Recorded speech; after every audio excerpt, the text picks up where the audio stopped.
convidado. Olá, Fernando Moraes, jornalista e escritor Como aqui com a vai, gente. Hoje, Thalita? grande honra de receber nessa terça-feira. Tudo bem com você, Fernando? Tudo bem, Thalita? Uma honra, uma alegria estar aqui de novo com você. Estou às suas Fernando, ordens. olha só. Diga, eu já falei, inclusive, para o pessoal aqui, já comentei no começo do programa, que a gente vai conversar um pouquinho sobre a biografia do Lula. Eu estou para ter essa conversa, inclusive, com o Fernando. Desde o ano passado ele ficou meio doentinho, né? Pegou gripe ruim, e daí a gente não conseguiu ter no ano passado. Estamos aqui agora para conversar sobre a biografia. E depois a gente vai falar um pouquinho sobre Rússia, tá bom, pessoal? Tá Vamos bom, entender ali, Putin, enfim.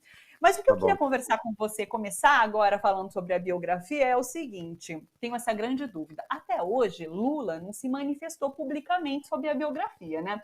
E você já disse várias vezes que você não escreveu o livro para ele, você escreveu para a gente, que somos eternos curiosos em relação à história do ex-presidente Lula. Mas eu não tenho dúvidas que, de repente, o biógrafo gostaria de ouvir o biografado, né? Como que você tem visto, como que você tem sentido em relação a isso? Olha, eu depois que... Primeiro eu fiz o que eu tinha combinado com ele, né? Porque quando a gente acertou que eu ia fazer o livro, Sim.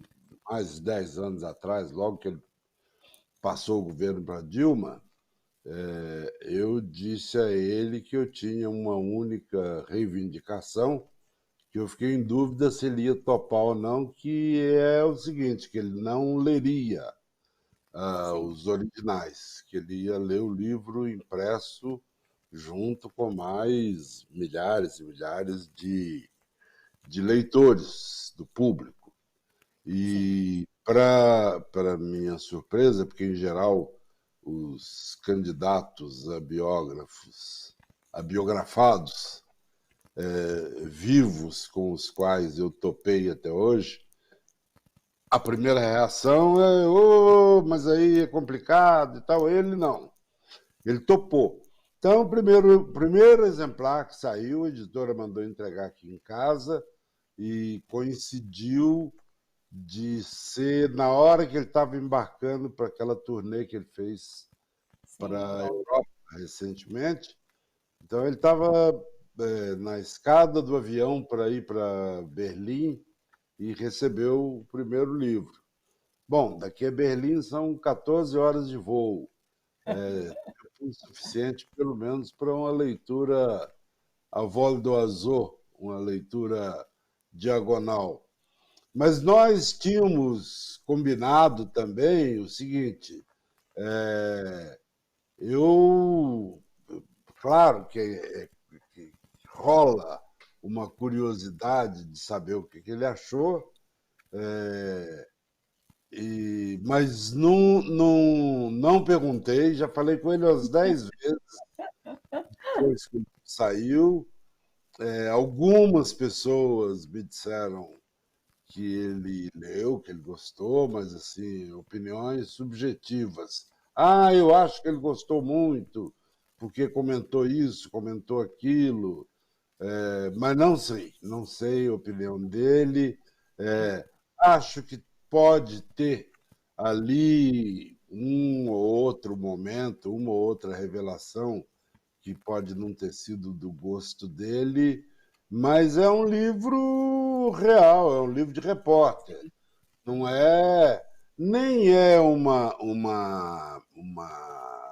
crucificação do personagem, nem é uma campanha de canonização para ele Sim. ser santo, Papa Lula I,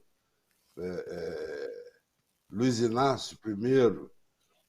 Então é um livro tão honesto quanto os meus livros anteriores. E eu já fiz livros de gente, ou pelo menos me interessei por fazer livro de gente pelas pessoas pelas quais eu não tinha motivo para ter nenhuma simpatia de qualquer natureza. Apenas como exemplo, eu pego o Chateau. Eu sou um socialista, eu sou um homem de esquerda, e o Chateaubriand talvez seja o símbolo mais acabado do brasileiro, do kingmaker brasileiro, que queria um Brasil grande, mas à sombra do capital internacional. E, no entanto, eu fiz um livro honesto sobre ele, sabe? Um livro que tem muita gente que considera um livro que é uma certa referência, Sim. não só da figura do Chateau, e nem apenas da história do jornalismo, mas de um bom pedaço da história do Brasil. Então, parece brincadeira dizer isso, parece que é lugar comum, mas a opinião dele é evidente que importa, mas o que importa, na verdade, é que em 3 meses, hoje está fazendo 3 meses, ontem fez 3 meses que o livro foi lançado, já vendeu 100 mil Sim, exemplares. sucesso. Então, isso mostra o seguinte, que as pessoas para quem eu escrevi o livro gostaram do livro. Gostaram muito. Fica aqui o meu relato também, o meu depoimento. Ô, Fernando, inclusive você recebe muitas mensagens nas redes sociais, né? Isso é muito bacana, esse carinho que o pessoal deposita, Isso, né? é muito Depois de ter. bonito. Tem gente que vai do Amapá à fronteira com o Uruguai, as pessoas agora com esse negócio de celular, as pessoas vão na livraria e fotografam pilhas de livros. Bom, mas também tem quem não goste, né? Aqui em São Paulo saiu Sem crítica. a Mônica Bergamo, a Mônica Bergamo contou que uma maluca entrou numa livraria e, com o marido filmando, ela desmanchou uma pilha de Lulas, de livros do Lula, e começou a atirar como uma arma branca nos vendedores, dizendo: como é que vocês têm coragem de publicar esta merda? E pá, e joga livro, joga livro. Bom, Ô, Fernando, e tem a história do Sérgio Moro também, que tirou uma foto, né, com a biografia de Lula e a dele. E daí ele fazia um comparativo com os tamanhos, né? Que a pilha do Lula era pequenininha e a de Moro era enorme. Mas é claro que todo mundo se deu conta, é pequena porque está vendendo, a sua está parada. Aí é claro que a pilha claro, vai ser maior. Então, claro, claro, claro. Não, inclusive na semana que o livro dele foi lançado, que coincidiu, não deve ter sido uma coincidência, deve ter sido uma ação deliberada dele com o editor, foi na mesma semana em que a Companhia das Letras lançou o Lula.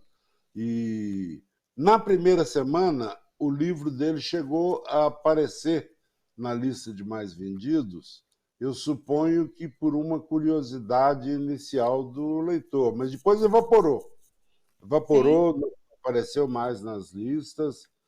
O Lula continua lá em todas as listas, desde que foi lançado, Menos também da Veja, que não quis dar isso, né? honestamente, eu não fiz livro contra o Moro. O livro, a história conta o comportamento do Moro. Eu brinco muito com as pessoas, eu digo o seguinte: comecem a ler o livro de trás para frente, porque no final do livro a gente publicou um apêndice que contratamos uma instituição do Rio de Janeiro, uma instituição acadêmica que é especializada em medição de destaque dado pelos meios de comunicação, e a gente escolheu os mais importantes, ou pelo menos os mais relevantes do Brasil, que são o Jornal Nacional, Revista Veja, que na época da Lava Jato vendia 1 milhão de exemplares por semana, e os 3 jornais tidos como os mais influentes, que é a Folha, o Estado e o Globo. E vai medindo dia por dia o espaço que é dado contra e a favor do Lula, contra e a favor da Lava Jato e do Moro. É um negócio escandaloso. Você mostrar aquilo para o estrangeiro, eles ficam. Tanto que a imprensa, essa imprensa, tratou ou com indiferença ou com crítica negativa o livro. Por quê? porque ela é vítima. Foi essa mídia aí que se juntou ao Ministério Público, ao Moro, a setores da Polícia Federal, a setores da Justiça, para fazer um massacre em cima do Lula a partir do golpe contra Dilma, a partir da degola da Dilma, que, na verdade, o alvo o objetivo era o quê? Era tirar o Lula do jogo. E eles achavam que iam conseguir definitivamente.